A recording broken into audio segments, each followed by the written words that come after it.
মুসলমানরাই ওদেরকে আশ্রয় দিয়েছিল। যেদিন পাক হানাদার বাহিনী আমার দেশে আক্রমণ করেছিল, সেদিন হিন্দুরা মুসলমানের ঘরে ঘরে লুকায় ছিল। ছিল কি ছিল না? আমি দেখেছি আমাদের ঘরে।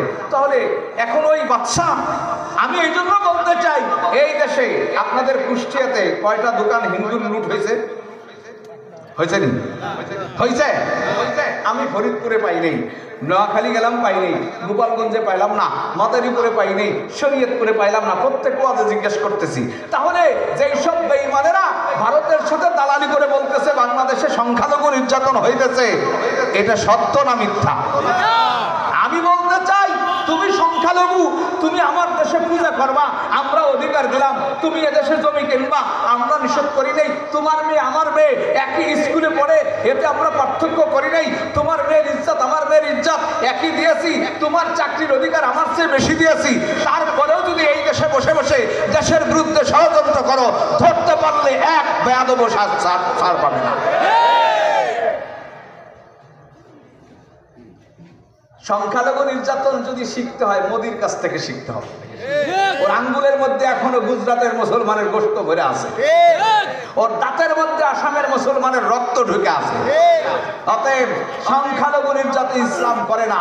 নবী শিক্ষা দিয়েছেন, এই মুসলমান, তুমি যদি সংখ্যাগরিষ্ঠ হইয়া সংখ্যালঘুর উপরে নির্যাতন করো, আমি নবী তোমার সুপারিশ করব না। হযরত ওমর বলেছেন, আমার রাজ্যে কোনো মুসলমান হিন্দুর মূর্তি ভাঙলে আমি তার কল্লা উড়িয়ে দিব। অথচ এই হিন্দুরা কয়েকদিন আগে আমাদের মধুখালীতে 2 জনকে মাইরে ফেলেছে, 7 জনকে আধা মারা করে পেট্রোল নিয়ে আসছে মুসলমান পোড়ানোর জন্য। কত বড় স্পর্ধা! এই মুসলমানের 92% মুসলমানের দেশে মুসলমান, তাজা মুসলমান পোড়ানোর জন্য সাহস পায় কোত্থেকে? এই তোমাদের ইসকন নামক সন্ত্রাসী সংগঠনের সাহস। ঠিক। অতএব আমি অন্তর্বর্তীকালীন সরকারের কাছে আপনাদের এই মাহফিল থেকে দাবি জানাইতেছি, ইসকন নামক সন্ত্রাসী সংগঠনকে বাংলাদেশে নিষিদ্ধ করতে হবে। যারা আজ বাংলার জমিনে বসে বাংলাদেশি সৈনিকের গায়ের উপরে পেট্রোল নিক্ষেপ করতে পারে, এত বড় সাহস থেকে পাইল।